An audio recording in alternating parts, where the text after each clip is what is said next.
eso. Creo que en alguna manera todo el mundo es consciente que un día tendremos que estar delante del Señor, Creador nuestro, y todos tenemos que entregarle cuentas. La propia Escritura dice que vamos a entregarle cuenta de lo que hicimos en el cuerpo. O sea que cada una de las obras que hagamos, un día se va a que poner uno delante del Señor y rendir cuentas. A eso se le conoce como el tribunal de Cristo.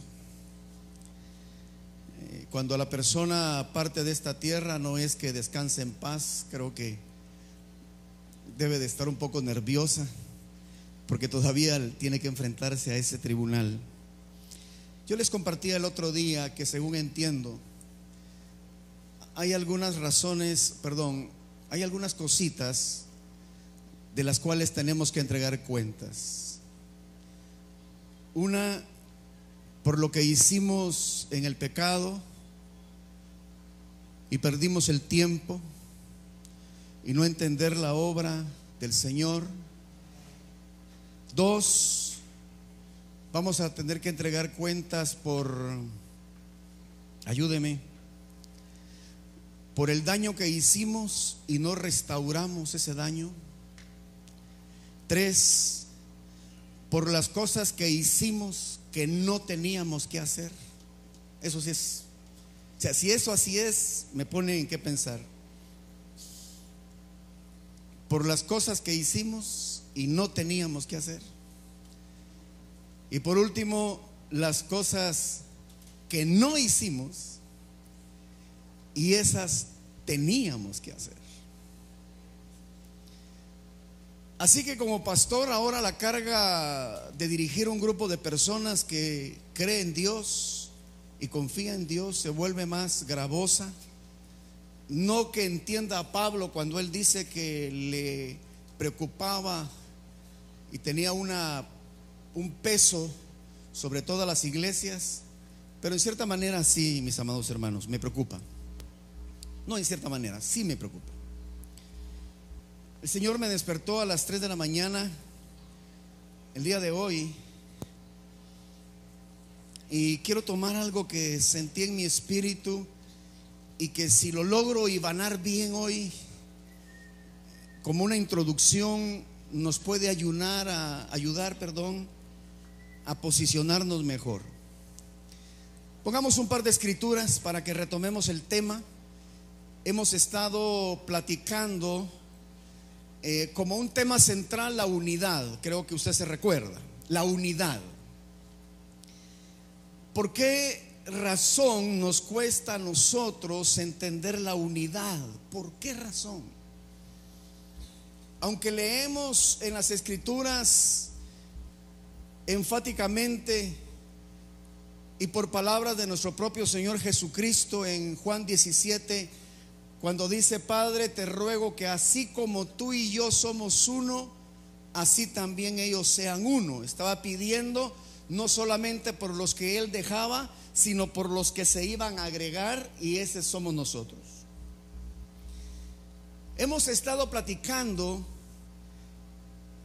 que es interesante observar a los mormones, a los testigos de Jehová, a los adventistas y aún católicos, que ninguno de ellos que practique esa creencia en cualquier organización, cuando se separa de ella, va a abrir otra similar a la que se separó. Usted no conoce a un mormón que haya dicho: Señor, a mí ya no me gusta lo que usted habla, así que yo me voy, y ahora tenemos una nueva iglesia mormona fundada por un escuintleco. ¿Conoce algún escuintleco que haya fundado una iglesia mormona? No hay. ¿Pero conoce usted algún evangélico que haya fundado una iglesia evangélica porque dividió la iglesia? Y eso nos debería de preocupar. ¿Qué es lo que no hemos entendido? Así que con ese hilo de pensamiento llegábamos al momento donde el Señor dice que Él es Dios, tiene un Hijo y tiene un Espíritu Santo, que según primera de Juan 5:7 dice que estos tres son uno. Y dice tres, diga tres. ¿Cómo puede ser tres dioses, un Dios trino, tres, un solo Dios? Llegábamos a la idea de la palabra koinonía. Koinonía es la comunión que logra tener el Padre, el Hijo y el Espíritu Santo. Comunión es una unión común. El Padre tiene pensamientos que el Hijo tiene, y el Hijo tiene pensamientos que el Espíritu Santo tiene. Aunque son tres, guardan unidad. Lo que significa que si fuésemos entendiendo cómo tener algo en común, guardaríamos unidad. Así que hemos estado caminando desde ese aspecto. Aquí solo estoy parafraseando, y llegamos al punto de poder ver la obra del Espíritu Santo en la vida de nosotros, para que comprendamos que si tenemos a Dios dentro de nosotros en la persona del Espíritu Santo, también eso nos va a ayudar a guardar la unidad. Así que las dos escrituras que quiero que miremos como introducción son las que hablan precisamente del tema, que nosotros somos morada y templo del Espíritu Santo. Primera de Corintios 6:19. ¿O ignoráis que vuestro cuerpo es templo del Espíritu Santo, el cual está en vosotros, el cual tenéis de Dios, y que no sois vuestros? Diga: el Espíritu Santo no alquila mi cuerpo, es dueño de mi cuerpo. Por favor, retomemos de nuevo ese pensamiento. Según Pablo, usted es propiedad del Espíritu Santo. Según Pablo, yo soy propiedad del Espíritu Santo. Ahora, de diente a labio podemos decirlo, pero en realidad, por no ir a la madurez de entender que usted y yo somos portadores de la presencia de Dios a través del Espíritu Santo, es que cometemos tres tipos de pecado que se hace con el templo. Antes de ir ahí, miremos primera de Corintios 3:16. ¿No sabéis que sois templo de Dios y que el Espíritu de Dios mora en vosotros? De nuevo, Pablo nos hace el énfasis que nosotros somos templo y morada de Dios. Hay tres pecados que se cometen con el templo. Vamos, ayúdeme por favor. Primero, ¿cuál es? Vamos, mire sus notas. Hay tres pecados que se cometen con el templo. En el antiguo pacto habían tres pecados que el pueblo de Dios no podía hacer con el templo. Profanarlo, profanación. Se nos prohíbe ser profanadores de templos. Dos, sacrilegio. No podemos nosotros cometer el pecado de sacrilegio con el templo. Y número tres, detracción. Por favor, todos de nuevo. Profanación, sacrilegio, detracción. Esos pecados tienen su figura hoy en día en cada uno de nosotros. Resumiremos, para no ir en definiciones de cada uno, porque eso ya lo hicimos, que cuando uno comete el pecado con premeditación, alevosía y ventaja, uno está profanando, cometiendo sacrilegio y cometiendo detracción contra el templo. Lo que significa que cuando nosotros sabemos que lo que estamos haciendo no hay que hacerlo, es porque no tenemos una conciencia que somos templo y morada del Espíritu Santo. es que no tenemos una clara conciencia de que usted y yo tenemos un cuerpo el cual ya no es nuestro. Y por favor, preste atención en lo que voy a decir. Cuando Moisés quiso ver a Dios, Dios le dijo: te mostraré mis espaldas, lo que significa que Dios tiene espalda. ¿Sí? Si Dios le dijo: vas a ver mis espaldas, es porque tiene espaldas. Y si tiene espaldas, es porque Dios tiene cuerpo. ¿Sí? ¿Estoy bien en mi deducción? Con el Verbo o Jesucristo no tenemos también ese tipo de problema, porque el Verbo fue encarnado en Jesús, lo que significa que el Verbo o Cristo tiene cuerpo. ¿Quién es el cuerpo del Verbo y de Cristo? Jesús. Voy de nuevo. ¿Quién es el cuerpo del Verbo y de Cristo? Jesús. Jesús es el cuerpo. Ahora viene la pregunta: ¿el Espíritu Santo tiene cuerpo?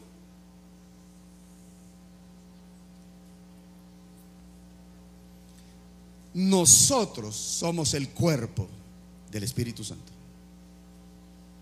Vamos, eso tiene que ir profundo. Dios tiene cuerpo. El Verbo tiene cuerpo, es Jesús. El Espíritu Santo también tiene un cuerpo. Usted y yo somos el cuerpo del Espíritu Santo. Lo que significa que Dios no puede profanar su propio cuerpo. Lo que significa que Cristo, el Verbo, no puede profanar su propio cuerpo. Pero la desventaja con el Espíritu Santo es que la falta de entendimiento de que nosotros somos ese cuerpo que Él tiene a través del cuerpo de Cristo, como se le llama también, es que esa falta de conciencia de morada y de templo, de habitación que somos nosotros, hace que el cuerpo de Cristo, el cuerpo del Espíritu Santo, profane, sea profanado, sea, ¿cuál es el otro? Cometer sacrilegio y detracción. Si no creamos una conciencia, la iglesia evangélica se seguirá dividiendo, porque tendrá dos visiones: visión más visión igual división. El punto es: ¿por qué no hemos entendido la visión? ¿Por qué la iglesia evangélica, y hasta cuándo, digo yo, no vamos a entender? Hoy hay un seminario dirigido por una congregación en la capital que se llama, el tema es la unidad. Estarán todo el día en el Parque de la Industria, en uno de sus salones, con horarios desde temprano hasta la noche, con varios expositores, y el tema es la unidad. Van a hablar de la necesidad que se tiene de la unidad. Pero ¿cómo entenderla? Llevamos en este negocio 20 y pico de años, usted llevará más, otros menos. Y como dice la adivinanza, unos van, otros vienen, y algunos en el aire se detienen. Y todo esto, hermanos, es un lío en mi mente. Y hoy a las 3 de la mañana sucedió lo siguiente. El Señor me despertó con este pensamiento. Cuando Moisés se le encargó un trabajo, usted me va a ayudar, présteme atención. Cuando a Moisés se le encargó un trabajo, el trabajo de Moisés era ser el libertador de Israel saliendo de Egipto, ¿se recuerda? Así que Moisés tenía que sacar a Israel, pero no solamente sacarlo, sino acompañarlo en la travesía. Y Moisés tenía la tarea de introducir, vamos, diga introducir, a Israel en la tierra que fluye leche y miel. Esa era la tarea de Moisés. En el camino, Moisés cometió un error que le causó la prohibición de entrar a tierra prometida, lo que significa que su misión no se iba a complementar en él. Por favor, no me pierda. Debido a que Moisés tenía que ser recogido junto con Aarón, pero el plan de Dios tenía que continuar. Dios me despertó con estos pensamientos. Mientras que la persona asignada no cumpla con la misión, Dios la concluirá con un sustituto. Repito el pensamiento. Mientras la persona no cumpla con la asignación que se le ha entregado, Dios la culminará o terminará con un sustituto. Lo que significa que el sustituto tiene que hacer lo que dejó de hacer la persona que él está sustituyendo. ¿Sí? ¿Voy bien? En el caso de Moisés, ¿quién fue el sustituto? Josué. Así que Dios levanta a Josué. Ahora la pregunta es, ¿Josué iba a venir con nuevas ideas? ¿Josué iba a venir ahora con otra mentalidad? ¿Por qué no? Porque la asignación de Moisés se tiene que cumplir ¿en quién? En Josué. Dios tenía un profeta. Ese profeta se llamó Elías. No, Elí. Elí ya iba a dejar este planeta. ¿Es Elí o Elías? Aquí me confundí un poquito. ¿Quién fue el que fue llevado en una carroza de fuego? Elías. Entonces es Elías, gracias. Elías, profeta, iba a ser arrebatado, se iba a ir, pero la obra de este profeta tenía que continuar. Así que había que sustituir la asignación, aquel que tenía una asignación, para que la asignación siguiera. En este caso, ¿quién sustituyó a Elías? Eliseo. Ahora Eliseo tiene que comenzar a hacer exactamente lo que Elías hacía y desarrolla su ministerio. El pueblo de Israel le pide un rey a Dios. Dios dice: el rey que ustedes tengan no será conforme a mi corazón, sino que será un rey que les hará esto, esto y esto y esto. Y ustedes saben que el pueblo escogió a Saúl. Cuando Saúl, en la asignación de ser rey, no gobernó de acuerdo al pensamiento de Dios, Dios lo tuvo que quitar, pero tenía que poner a alguien que cumpliera con la asignación de gobernar a Israel. De tal manera que Dios ahora escogió, porque aquel que el pueblo escogió estaba bien en cierta manera, pero no hizo la función asignada, de tal manera que ahora hay que sustituirlo. ¿Quién fue el sustituto de Saúl? David. Lo que significa que David tenía que empezar a hacer aquello que Saúl tuvo que hacer, que era gobernar de acuerdo al corazón de Dios. Ojo, a Adán se le asignó algo, pero Adán no pudo cumplir lo que se le asignó. Entonces Dios se lo delegó a alguien que sí pudiera cumplirlo. ¿Quién es? Cristo Jesús. Quedémonos ahí. Porque Él es el postrer Adán. Lo que significa que Jesús viene y sustituye ¿a quién? A Adán.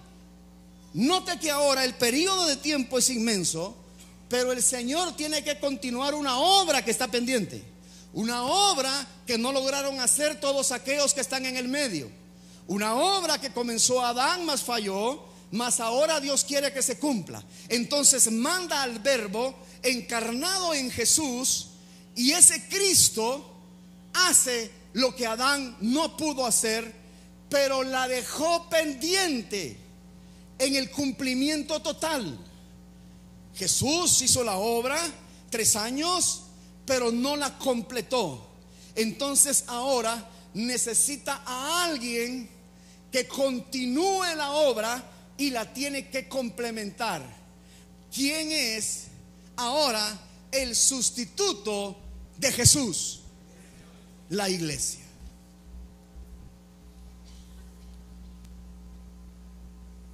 con ese hilo de pensamiento, si a nosotros nos corresponde complementar la obra de Cristo, ¿por qué razón en 2014 años no lo hemos logrado? Porque somos los únicos que se nos ocurrió no revisar la obra del que íbamos a sustituir, sino que nos agarramos de unas tradiciones que sabe usted de dónde las jalamos. Nos decidimos consagrar al estilo religioso, nos metimos en 4 paredes, le llamamos templo y creamos un culto. Note que ahora la función de la iglesia de Cristo es reunirse los domingos, encerrarse en 4 paredes y crear un culto. Pregunto yo, ¿cuándo se encerró Jesús en 4 paredes para realizar un culto? Y entonces, ¿por qué lo hacemos nosotros?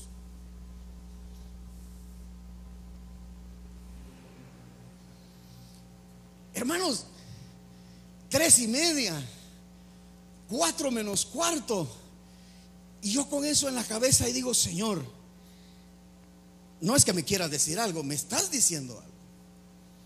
¿Cómo poder llevar un pensamiento sin que corramos en los extremos y no me vayan a malinterpretar? Porque la escritura sí es enfática en cuanto a las reuniones. El punto es que las reuniones no son malas. El punto es qué se hace en la reunión. Y aquí el gran problema, mis amados hermanos, es que Dios tiene un cierto sentido del humor, por llamarle de alguna manera, que no dejó las cosas claras. Qué bueno hubiese sido que Pablo lo hubiera entendido todo y lo hubiera escrito en una claridad de 2 más 2 igual 4. Pero usted mira las escrituras y observa las epístolas, son cartas que muchas veces ni las entendemos. Vemos cosas que a la larga, amados hermanos, no hay una claridad y cómo reenfocarnos en este asunto. Entonces el día de hoy quiero enfocar mi edificación en la obra del Espíritu Santo dentro del creyente, capacitándolo para hacer lo que Jesús dejó incompleto en cuanto a poder llevar este evangelio a todas las naciones y al mundo entero. El Señor sabía que en usted y yo teníamos esa responsabilidad. Por lo tanto dijo: no los dejaré huérfanos. La palabra huérfanos ahí viene de la palabra griega orfanato, de donde sale la falta de una paternidad o una cobertura o directriz de alguien que nos pueda conducir. Y el Señor dijo que esa persona que nos iba a dirigir, a conducir, a guiar a toda verdad, se llama Espíritu Santo. Diga por favor: Espíritu Santo. Él le dejó a la iglesia al Espíritu Santo. Hablemos algo del Espíritu Santo para que nadie tenga aquí el mal entendimiento de algunas escrituras. Hemos leído en Romanos que dice la escritura 12:3 que Él repartió una medida de fe a cada uno. La palabra medida ahí es la palabra metropisteo. La palabra metropisteo significa medida completa. Dios dejó una medida total en cada uno. No significa, cuando la escritura dice en Romanos 12:3 que Él le dejó una medida de fe a cada uno, no está diciendo que dejó porcentajes, que dejó cantidades, que a Charlie por ser grandote le dio más, a Mónica por ser finita le dejó menos, y a fulano por ser feo ni le dejó. No, la escritura dice que Él repartió una medida de fe. Diga por favor: medida de fe. La palabra medida es metropisteos en el griego, lo que significa una medida completa. La pregunta es: a nosotros se nos ha hecho énfasis en la falta de fe. Hermano, es que usted no tiene fe, es que usted tiene poca fe. pídele a Dios que le aumente la fe, no entendiendo que el Espíritu Santo es el poseedor de toda la fe que tiene Dios. ¿Tiene Dios fe? Sí, porque Él hizo las cosas que hoy son de lo que no había. Toda la fe que tiene Dios fue depositada en el Espíritu Santo, y el Espíritu Santo depositó todo lo que Él es en la vida suya y mía, lo que significa que usted posee toda la fe que necesita para todo lo que usted quiera hacer. Vamos, alguien tiene que animarse. Dios nos dejó toda la fe que necesitamos.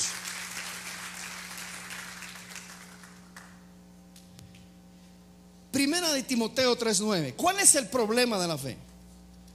Primera de Timoteo 3:9. La leo en la versión Reina Valera. Cuando Pablo está escribiéndole a Timoteo sobre los requisitos de los diáconos, el apóstol Pablo, en la primera carta a Timoteo, capítulo 3, verso 9,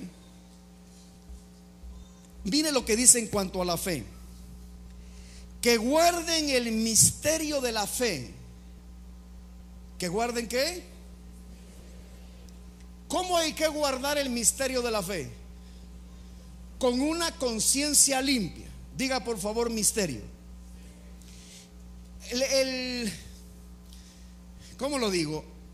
El humor de Dios es que Dios no lo dejó todo tan claro, sino que Dios lo escondió en misterios. Diga por favor misterios. Pablo comprendía eso, y él dice: téngannos los hombres como buenos administradores de los misterios de Dios. Investigando qué es un misterio. Por favor, escúcheme. Investigando qué es un misterio. Misterio se define como algo muy difícil de entender. Vamos, diga, algo muy difícil de entender. ¿Qué es un misterio? Algo muy difícil de entender. Lo que significa que la fe es algo difícil de entender, porque la fe es un misterio. Cuando Cristo aparece en escena, el Señor hace alusión de la fe que algunos ya portaban. Aquellos que se acercaron a pedir ciertos milagros, Jesús les dijo: tu fe te ha salvado, hazte conforme a tu fe. ¿Se recuerda? Había manifestación de fe. Pero cuando usted observa el nuevo pacto, cuando usted mira las epístolas, usted ya no ve la fe como aparece en la vida de Cristo. La fe comienza a tornarse de una manera muy diferente. La fe ya no es aquel elemento que se necesita únicamente para un milagro, sino que ahora se requiere del misterio de la fe hasta para agradar a Dios. Diga, agradar a Dios. En el antiguo pacto usted agradaba a Dios cumpliendo sus mandamientos. En el nuevo pacto usted agrada a Dios teniendo fe. Diga fe. Si hablamos de fe y la fe ya fue depositada en nosotros por el Espíritu Santo, la pregunta es: ¿qué fe es la que a Dios le agrada? ¿Qué fe es a la que a Dios le agrada? Porque Hebreos nos la resume como la convicción de lo que se cree y la certeza no la sé. ¿Cómo es? Vamos, ayuden al pastor. Hebreos 11:1 es pues la fe, la certeza de lo que se espera, la convicción. Me lo dijeron al revés, pero está bien. Va, búsquenla y van a ver que me lo dijeron al revés. Pero como dijo el chavo, la idea es esa: la certeza de lo que se espera, la convicción de lo que no se ve. La pregunta es: ¿qué es lo que usted espera que no está viendo? ¿Qué es lo que usted espera que no está viendo? ¿Y qué es lo que espera Dios que Él no está viendo? Porque usted puede fluir en fe para milagros, pero ¿hasta dónde Dios espera en nosotros ese tipo de fe para que a Él le agrade o le seamos de su agrado. Sin misterio, amados hermanos, sin misterio es algo difícil de entender. Así les dije, misterio, algo difícil de entender, algo extraño e inexplicable de comprender o descubrir por lo oculto que está o por pertenecer a algún secreto. Diga secreto. La fe es un secreto de Dios, la cual solo se puede definir por revelación. Diga revelación. La fe no es algo que se enseña, la fe es algo que se tiene que revelar. Lo que significa que dentro de usted hay un potencial como dentro de mí, no por la capacidad humana que podamos tener, sino porque dentro de nosotros está Dios mismo a través del Espíritu Santo. Lo que nosotros tenemos que aprender es cómo sacar de adentro hacia afuera aquello que a Dios le agrada. En este caso estoy hablando de la fe como un misterio. El problema, amados hermanos, es que Dios no solamente tiene como misterio la fe. Déjeme darle un pequeño listado de los misterios que aparecen en el nuevo pacto. Diga 12 misterios. El primer misterio que le quiero mencionar es el endurecimiento parcial de Israel, según Romanos 11:25. ¿Por qué Israel endureció su corazón? Ese es un misterio a resolver. Segundo misterio, la revelación de Cristo y de su gracia. Cristo y la gracia es un misterio, según Efesios 3, del 1 al 4. Iré un poco rápido por razón de tiempo, aunque sé que algunos están tomando nota, mas espero que puedan ver el video en YouTube para que puedan complementar sus notas. Tercer misterio, según Efesios 6, 19 y 20, el Evangelio es un misterio. Diga por favor, el Evangelio es un misterio. Según Primera de Timoteo 3:16, la piedad es un misterio. Según Efesios 1:9, la voluntad de Dios es un misterio. Según Colosenses 1:26, 27, Cristo en nosotros como esperanza de gloria es un misterio. Según Primera de Corintios 15, 51, 52, la transformación de nuestro cuerpo es un misterio. Según Primera de Tesalonicenses 2:7, la iniquidad que opera en el mundo es un misterio. Según Apocalipsis 1:20, las 7 estrellas y los 7 candeleros, que son las 7 iglesias pastoreadas por ángeles, son un misterio. Según Apocalipsis 17:5, Babilonia es un misterio. Según Apocalipsis 17, Dios mismo es un misterio. Y según Primera de Timoteo 3:9, la fe es un misterio. Diga 12 misterios. Vamos, diga 12 misterios. Secretos de Dios que la iglesia tiene que resolver. Ahora, no se me asuste, porque dentro de usted está el Espíritu de Dios. Para que usted pueda ver a quién porta adentro. Televisión no tiene esta escritura, así que me perdonan. Vaya a Efesios capítulo 1. Si televisión me ayuda. Efesios capítulo 1, versos 19 al 23. Observe esto.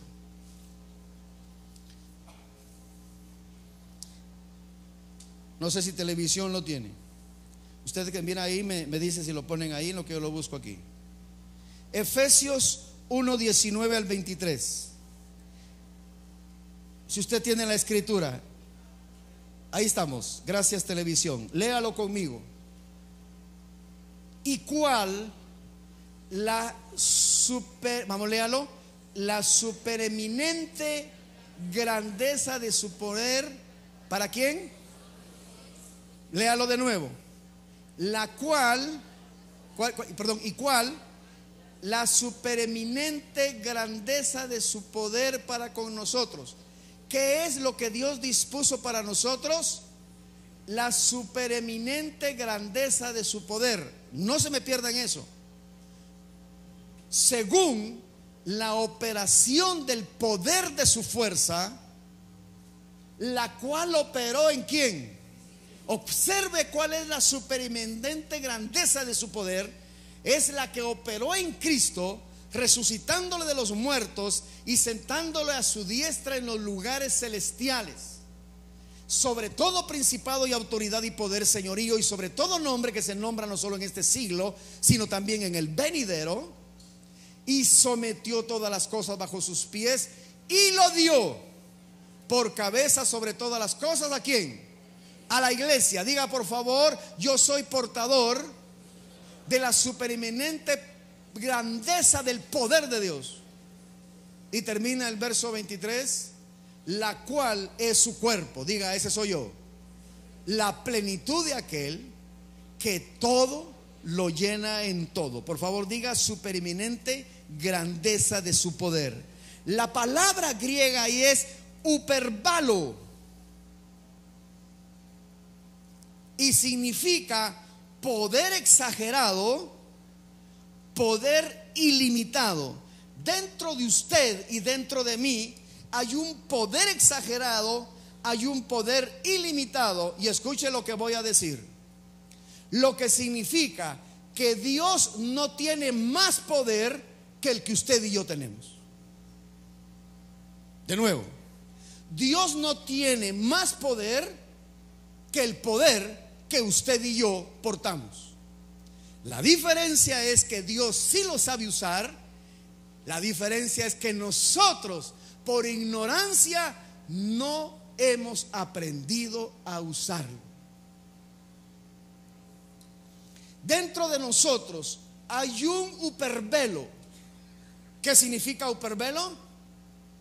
Poder exagerado, poder ilimitado, que está en el Espíritu de Dios, que levantó a Cristo de los muertos y lo dio a la iglesia, que es el cuerpo de aquel que lo llena todo en todo. Usted y yo somos portadores del supereminente poder de Dios, y eso es porque el Espíritu Santo habita en nosotros, lo que significa que nadie de aquí puede decir que no puede hacer algo, porque Pablo al entenderlo dijo: todo lo puedo en aquel que me fortalece. ¿Cómo lo fortalece? Por lo que por dentro usted y yo tenemos. Diga por favor: supereminente poder de Dios. ¿Cuál es el problema de la iglesia entonces? El problema de la iglesia es que profana el templo. El problema de la iglesia es que comete sacrilegio. Y el problema de la iglesia es que es detractora del templo. Entonces, amados hermanos, resulta que la iglesia tiene en libertad al diablo y tiene atado al Espíritu Santo. Observe lo que voy a decir. Cuando surgen estos ministerios de plataforma de la música, los directores de alabanza suelen tener esta palabra en su boca para ministrar a la gente, y dicen: hermanos, denle en libertad al Espíritu Santo. ¿Ha oído eso? Hermanos, le vamos a dar libertad al Espíritu Santo. Señores, si yo entiendo que el Espíritu Santo se le contrista, si yo entiendo que al Espíritu Santo se le entristece, que son las únicas dos ataduras que podemos tener, diga: dos ataduras. Usted al Espíritu Santo lo puede atar contristándolo y entristeciéndolo. ¿Cómo se entristece y cómo se contrista? ¿Y cómo se apaga? Perdón, contristar es entristecer. ¿Cómo se entristece o contrista, o cómo se apaga el Espíritu Santo? Hay dos formas de atar al Espíritu Santo. contristándolo y apagándolo. Según Efesios 4:30, se contrista. La palabra contristar es entristecer. Y según Primera de Tesalonicenses 5:19, si no estoy mal, es apagándolo. Diga por favor, contristar, apagar. ¿Cómo se apaga y cómo se contrista el Espíritu Santo? Cuando nosotros pecamos con premeditación, alevosía y ventaja. Eso se llama pecado de... Vamos, acuérdenme. ¿Cómo se llama el pecado que se comete en el antiguo pacto? Prevaricación. Prevaricar. Eso sigue vigente. Ahora, la condenación que viene para el que prevarica no es la condenación del infierno, porque Cristo ya nos liberó de esa condenación. Los que estamos en Cristo, nuevas criaturas somos. Y Romanos 8:28 dice que ninguna condenación hay para los que están en Cristo Jesús. ¿Cuántos están en Cristo Jesús aquí? Entonces no hay condenación.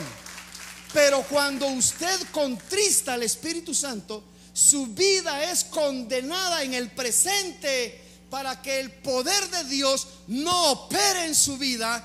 Y por eso es que hay muchos que diezman, hay muchos que ofrendan, hay muchos que hasta hacen cosas, ayunan, oran y qué sé yo, leen, pero su vida no prospera. ¿Por qué la vida del creyente no prospera? Porque aunque digan démosle libertad al Espíritu Santo, la iglesia lo tiene atado. No sé si me estoy explicando. La iglesia tiene en libertad al diablo y tiene atado al Espíritu Santo. ¿Por qué lo tenemos atado? Porque se nos olvida que nosotros somos templo y morada de Él. La iglesia entendiera la unidad si la iglesia comprendiera a quién porta dentro y no lo tiene que apagar ni lo tiene que contristar. ¿Me estoy explicando, iglesia? Amados hermanos, usted y yo somos templo y morada del Dios mismo, que decidió en esta dispensación habitar en nosotros. En el antiguo pacto fue Dios por nosotros. En el Verbo encarnado fue Dios con nosotros. En el nuevo pacto es Dios en nosotros. Diga por, con, en. Vamos de nuevo, diga por, con, en. En el antiguo pacto fue Dios con nosotros. En la transición con Cristo Jesús es Dios con nosotros, con nosotros, Emmanuel. ¿Qué significa Emmanuel? Dios con nosotros, con nosotros. Pero en el nuevo pacto es Dios en nosotros. Vamos, hágame un favor, dígale a su vecino: Dios está en ti a través del Espíritu Santo.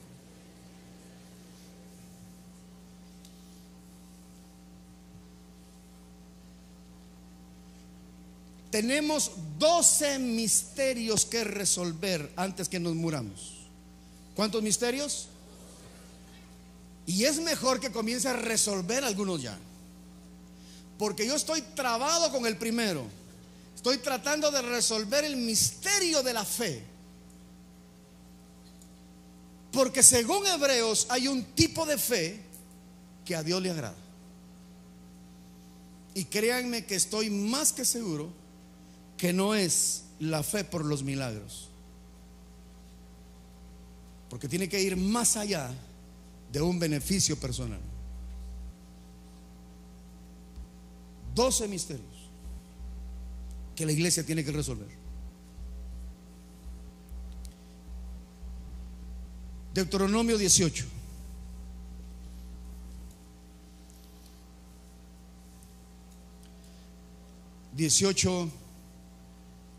Al 22. Eso sí lo tiene televisión, léalo conmigo. Si el profeta hablare en nombre de Jehová, ¿cómo dice? Si el profeta hablare en nombre de Jehová, léalo por favor, y no se cumpliere lo que dijo, ni aconteciere, es palabra que Jehová no ha hablado, con presunción. ¿Qué es presunción? Alguien que tenga ahí internet y busque presunción en el diccionario. Los que tienen iPad y no la usan. Por Aldi. Vamos, alguien que encuéntrame la definición de presunción, porque creo que es valiosa. Si me ocurre ahorita. Charlie, ahí en internet, ponga un buscador y ponga presunción. Ok, mamita, dígamelo. Así, dímelo aquí. Perdón, repetímelo.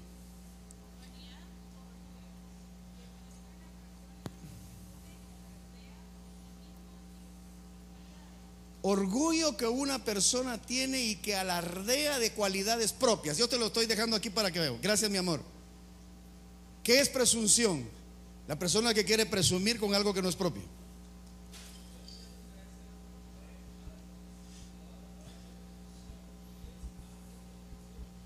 No.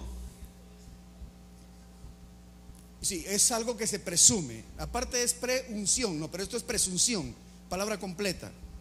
Entonces sí es presunción. Es presumir de algo que no se tiene. Presten atención a lo que voy a enseñar. Televisión, regrese a la escritura, por favor.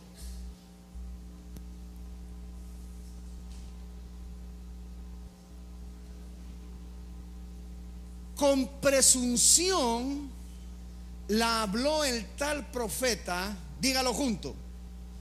No tengas, vamos, dígalo por favor. No tengas temor de él. 23.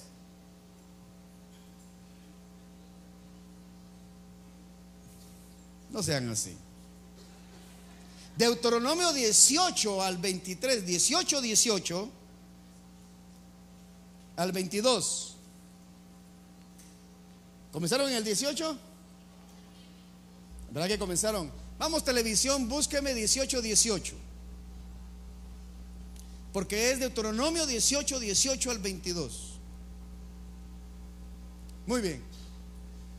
Exactamente, empezaron en el 22. Léalo conmigo. Profeta les levantaré de en medio de sus hermanos como tú, y pondré mis palabras en su boca, y él les hablará todo lo que yo le mandare.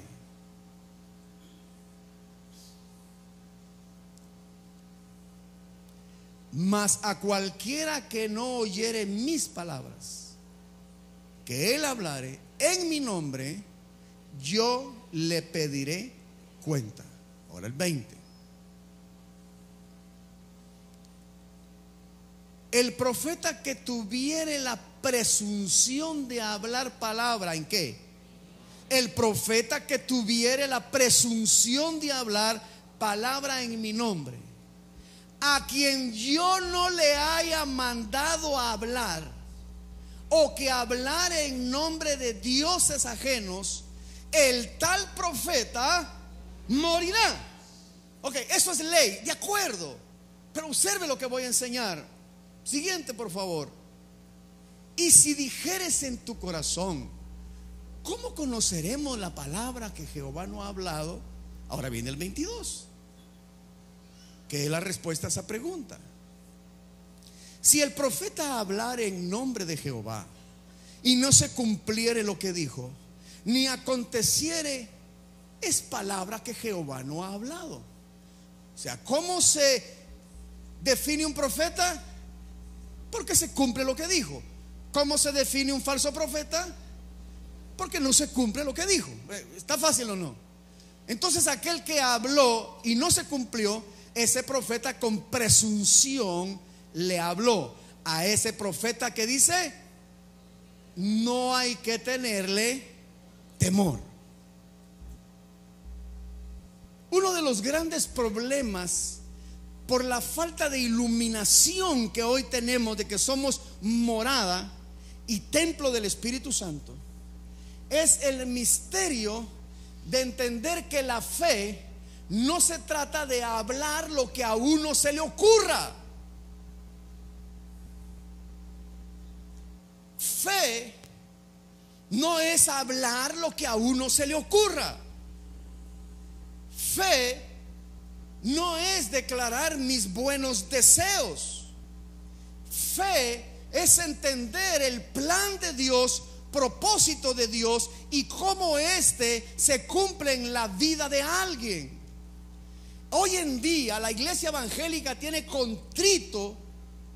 contristado y apagado al Espíritu Santo, porque se han levantado profetas, y pido perdón por eso, porque no podemos permitir que se sigan levantando profetas que con presunción hablan por sus buenos deseos y no porque Dios lo haya hablado. Me duele ver a un muchacho de nuestra congregación que por la falta de entendimiento y madurez del conocimiento de la palabra, por lo que hoy se ha desatado, y nosotros fuimos víctimas de eso y yo permití eso, pero hoy me niego, y usted sabe que me he negado a estar recibiendo profetas que con presunción vengan a decirle a usted que le va a ir bien, cuando no es palabra de Dios, sino es el buen deseo que alguien tiene. El hecho de que Tercera de Juan exprese el buen deseo de Gayo para alguien como anciano no significa que Dios lo dijo. ¿Cuál fue el buen deseo que tenía este para Gayo? Deseo que seas prosperado en todo, así como prospera tu alma. Eso no lo dijo Dios, eso lo dijo el buen deseo, pero nunca dijo así dice el Señor. Él dijo yo. Vamos, Tercera de Juan, verso 3, si televisión me ayuda, o verso 2. Tercera de Juan. Comencemos del 1, porfa. Del 1 al 5, pónganlo en corrido y a ver hasta dónde llego. Vamos, televisión, perdónenme. Tercera de Juan, solo tiene un capítulo. Pongan del verso 1 hacia adelante a ver a dónde paramos. Observe lo que voy a enseñar. Y la iglesia tiene que madurar en esto, porque aunque tengamos el Espíritu Santo, si usted no ha descubierto el misterio de la fe, no hable como profeta, porque no es profeta de Dios el que está hablando. El anciano Gayo, este anciano tenía un amigo que se llamaba Gayo, el amado, a quien amo en la verdad. Amado, dice el Señor. No, hombre. Yo, es el deseo de un hombre hacia su amigo. Aldin, yo deseo que tú seas prosperado en todo, pero el hecho de que yo lo desee no significa que Dios lo va a hacer. La iglesia evangélica duerme en paños de inmadurez por no entender la palabra de Dios y por permitir que hoy en día se levanten profetas con presunción. No hay cosa más espantosa que ver a los de enlace diciendo que por una ofrenda tú saldrás de las deudas. No existe eso. Es un buen deseo de ellos, pero no es palabra profética, porque la fe sigue siendo un misterio.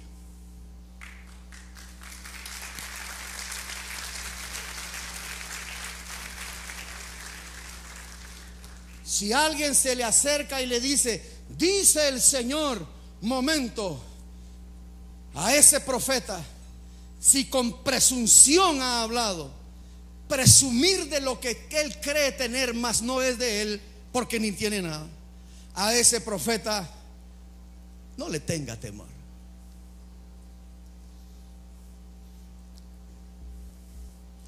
Han manipulado nuestra vida de tal manera, porque nosotros hemos sido culpables debido a que no hemos comprendido que hay un poder grande que opera dentro de mí, que está también en el otro. Y si este me está diciendo algo que no cuadra con las escrituras, el mismo espíritu yo lo tengo dentro, y solamente hay una verdad: o él es un mentiroso o yo soy el mentiroso, pero alguien tiene que tener la verdad, porque los dos tenemos el Espíritu Santo. ¿Cómo defino yo quién tiene la verdad? Por el conocimiento de la palabra de Dios.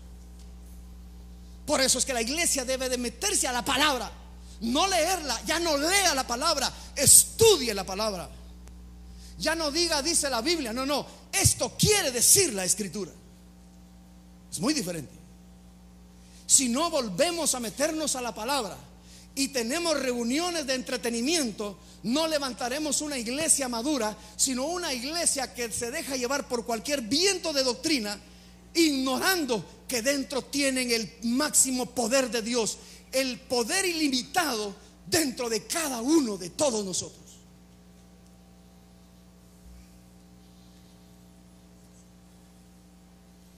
Señores, si usted tiene el Espíritu Santo, si yo tengo el Espíritu Santo, y viene a alguien que con presunción me viene a hablar, por respeto, acepte lo que le dice, en el sentido de irlo a juzgar. Porque según dice Pablo, el orden en la iglesia es que cuando alguien profetiza, que lo hagan 1, 2 y por turno, y los demás juzguen. ¿Quiénes demás? ¿La congregación? No, los demás profetas tienen que juzgar la palabra. Yo me arrepiento de haber puesto en este escenario profetas que nunca consultaron una profecía y soltaron una de palabras aquí, que por adivinar nuestro futuro, porque eso era más espíritu de adivinación que otra cosa, y porque algunos de nosotros nos dijeron el futuro, creímos que era palabra de Dios. Después yo como pastor tuve que empezar a reconstruir los pedazos de cada hermano que se frustró porque la palabra no se cumplió. Señores, si la palabra no se cumplió, ese profeta no era de Dios. ¿Me estoy explicando? Señores, tenemos al Espíritu Santo atado. Lo hemos entristecido, lo hemos apagado, porque actuamos no como templo y morada, actuamos como circos de Dios. ¿Quién da la mejor función para ver quién llena más en el espectáculo que se va a brindar? Y señores, si usted va a ser miembro de esta congregación, quiero confesarle que su pastor renunció a ese espectáculo hace un par de años atrás. Me ha ido mal, pero en el nombre de Jesús sé que su palabra nunca regresará vacía, porque tenemos que levantar un grupo de creyentes que sepan y comprendan cuál es la palabra de Dios y se levanten como luminares en el mundo, porque ahora usted y yo somos la luz de este mundo. Jesús ya no es la luz del mundo. Jesús ya no es la luz del mundo. Iglesias que se titulan Jesús la luz del mundo es un error. Jesús ya no es la luz del mundo, porque Jesús dijo: yo soy la luz del mundo mientras esté en el mundo. Él ya no está en el mundo, dejó a su iglesia. Por lo tanto, usted y yo somos la luz de este mundo. Por eso es que la fe es un misterio. Por eso dijo Jesús que cuando Él regrese, hallaré fe en la tierra. Siempre me pregunté: Señor, ¿cómo es que no vas a encontrar fe? Porque la fe es un misterio. Porque la fe hay que practicarla con limpia conciencia. Hay que ser honestos, hermanos. Por el hecho de que usted diezme hoy no significa que mañana se le abren las ventanas de los cielos.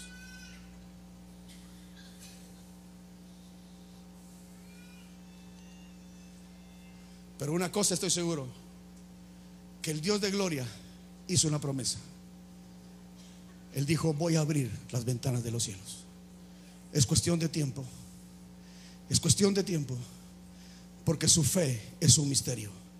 Es su fe con el Dios de los cielos, la fe que a Él le agrada. Pero de algo estoy seguro: vienen años mejores para los que creen y confían en el Señor. Oh sí, yo lo creo, Padre. Yo lo creo, Señor. Levante sus manos, por favor. Padre, esta mañana te agradezco por el poder del Espíritu Santo que habita en nosotros. Espíritu Santo, si te hemos contristado, te hemos apagado, pedimos perdón. Sabemos que somos portadores de tu presencia, pero no hemos podido ver una manifestación plena del Dios que habita en nosotros. Por lo tanto, Señor, yo decreto para esta casa, como rey, no una palabra tuya, sino una palabra basada en esta verdad. Que conforme nosotros demos libertad al Espíritu Santo, no contristándolo ni apagándolo, Señor, suelta una palabra de rey como decreto. Tu palabra se cumplirá en cada uno de todos nosotros. Señor, yo decreto que viene una manifestación gloriosa de tu Espíritu Santo en esta casa, no basada en el emocionalismo, Señor, no tocados por la música, sino por la certeza de una verdad de tu palabra que vive en nuestros corazones. Señor, que nuestros músicos, Padre, no puedan perder la visión de lo que comenzaron. Buscar una asignación clara para poder entender cuál es la función que hacen dentro de una reunión para la edificación de los santos. Señor, que mis hermanos y hermanas no pierdan la visión, Señor, de que dentro de cada uno de todos nosotros mora no la presencia, no el poder, sino el único y la única presencia del Dios verdadero. Basta, Señor, que comencemos a desarrollar el misterio de la fe dentro de nuestros corazones, de tal manera que hagamos desarrollar, Señor, en esa manifestación gloriosa, porque escrito está, Señor, y obras mayores haréis vosotros. Si fuimos llamados para hacer obras mayores, Señor, yo decreto que esas obras se manifiestan desde la luz del fundamento de tu palabra, no desde el fundamento de la emoción, sino del fundamento de la convicción. Y en el nombre poderoso de Jesús, yo hablo, Señor, a nuestro espíritu, que entienda y comprenda que tiene que vivir con una conciencia clara que somos morada y templo del Espíritu Santo. Un minuto más. Deje que ministre la presencia que lleva adentro. Levante sus manos. Espíritu de Dios,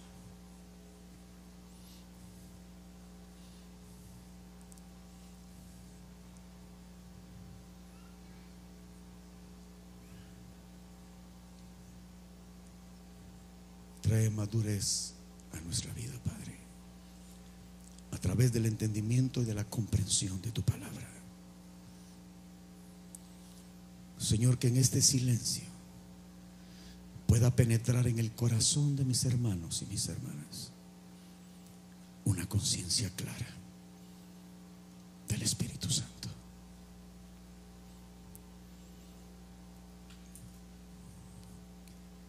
Y cuando llegó el día de Pentecostés, estaban todos unánimes juntos, cuando de repente se oyó un estruendo como un viento recio, el cual llenó toda la casa.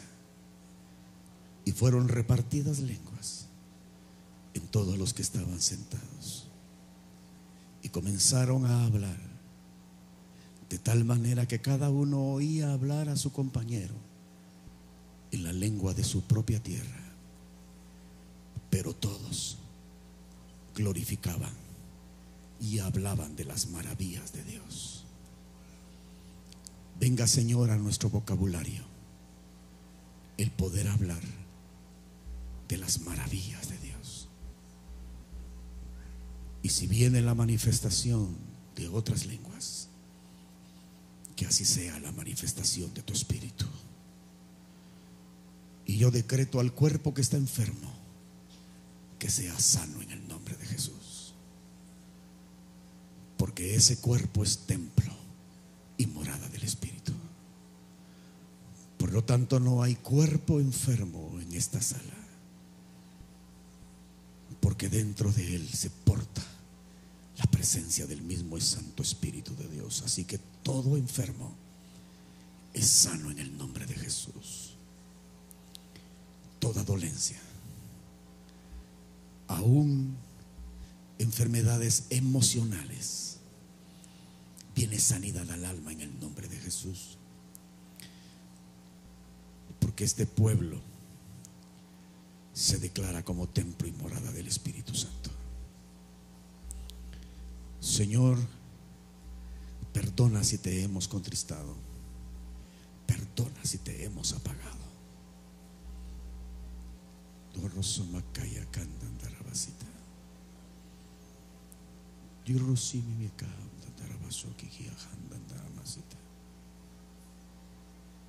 Un minuto más. No cometas profanación, no cometas sacrilegio, no cometas detracción en tu cuerpo, porque eres templo y morada del Espíritu Santo. Vamos, alguien tiene que pedir perdón porque hoy entendió algo. Alguien tiene que arrepentirse, que estoy hablando, que cambie sus pensamientos, que dé un giro de total y decir: Señor, entiendo que mi cuerpo pertenece al Espíritu Santo.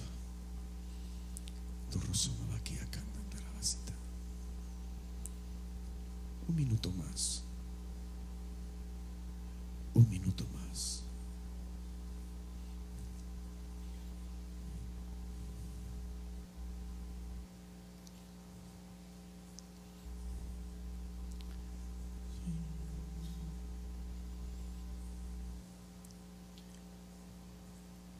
Gracias, Señor.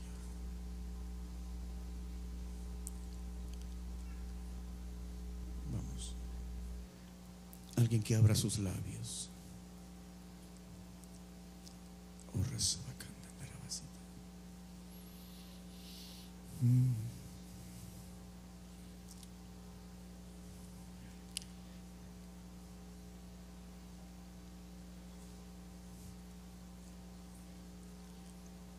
Hoy en la clase con Aldin recordábamos la obra completa en la cruz. Pero hay algo que ya no corresponde a la cruz. Hay algo que corresponde a nosotros.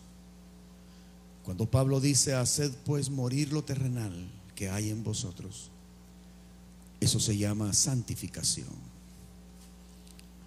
Quiero que por favor tomemos esta palabra de hoy desde ese sentido. Santificación. Santificación. Señor, que mi mente sea renovada, que mi voluntad sea quebrantada y que mis emociones sean canalizadas. En el nombre de Jesús, Señor, pido perdón por cuantas veces salió palabra de presunción, Señor, de mi boca. Alguien tiene que pedir perdón por eso.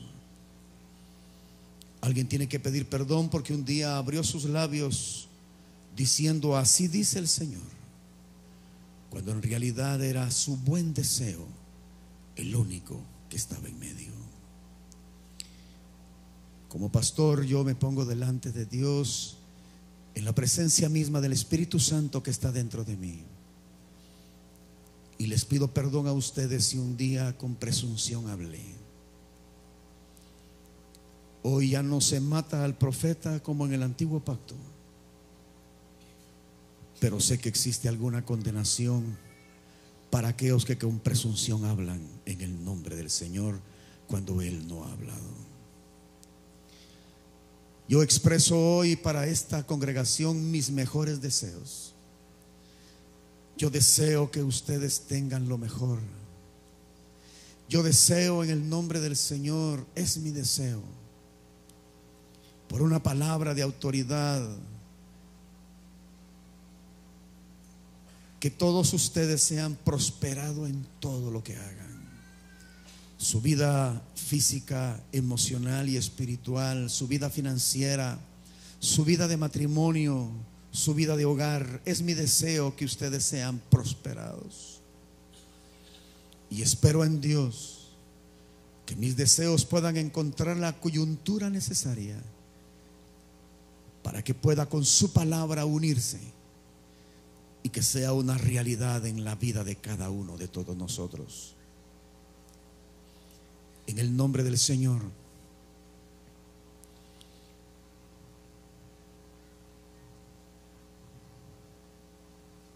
Si alguien tiene que soltar un perdón hacia el pastor, me gustaría que desde su lugar pueda abrir sus labios y decir: pastor, yo lo perdono, porque necesito liberar esto en mi espíritu hoy. Porque por presunción un día pude haber dicho algo y jugué más al espíritu de adivinación que al espíritu de la profecía, por ignorancia, por haber tratado de imitar a aquellos que por televisión o ministerios que nos han visitado lo hacen. En el nombre de Jesús pido perdón a esta congregación si un día hablé con presunción, pero hoy ratifico mi buen deseo para que todos sean prosperados en todo y que tengan salud, así como prospera su alma. Claro que es un buen deseo. Si alguien tiene que soltar un perdón para el pastor, por favor, desde su lugar, abra sus labios, porque esto es en el espíritu. Y alguien que pueda decir: pastor, yo lo perdono, si usted un día soltó una palabra y era solamente su buen deseo, por ignorancia del entendimiento de las escrituras. Pero yo decreto que vienen tiempos nuevos, tiempos de madurez para esta casa. Vienen tiempos de seguridad en la salvación que es en Cristo, hasta que todos lleguemos a la estatura del varón perfecto, a la plenitud de la edad de Cristo. Yo decreto que a esta casa vendrán los ministerios que se necesitan, los ministerios que equipan a los santos. Llamo al apóstol que se necesita, llamo al profeta que se necesita, llamo al maestro, al evangelista y al pastor que se necesita, para que edifiquemos esta casa y todos como piedras vivas podamos ser levantados como un edificio santo y agradable al Señor. Vienen tiempos nuevos para cada uno de todos nosotros, porque hoy hay una palabra sólida que está sembrada en nuestros corazones. En el nombre de Jesús, Señor, tu palabra dice que es enviada y esta nunca regresará vacía. Por lo tanto, Señor, así se ha de cumplir. Gracias, Padre. Gracias, Señor.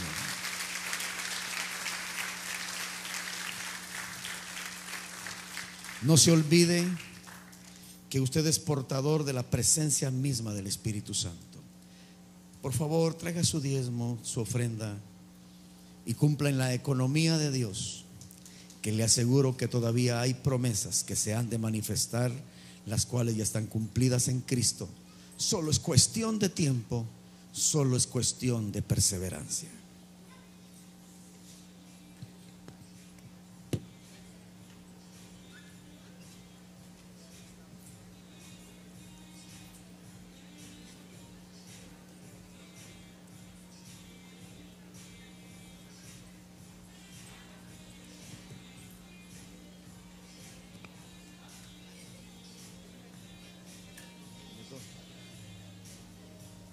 Hay un control remoto de algo que alguien perdió en el parqueo. Si alguien maneja su vida a control remoto, no va a poder seguirla llevando. Aquí está el control. Por favor, hermanos, el miércoles hay un cambio en cuanto al servicio de bus. Solamente un bus estará circulando, así que por favor Para todos los usuarios del bus, coordinen bien su tiempo. Con el piloto, ahora que van, solo un bus hará el recorrido. Si alguien perdió un control remoto, por favor, aquí conmigo estará. Vamos a casa, que el Señor manifieste lo que ya puso por dentro en el nombre de Jesús.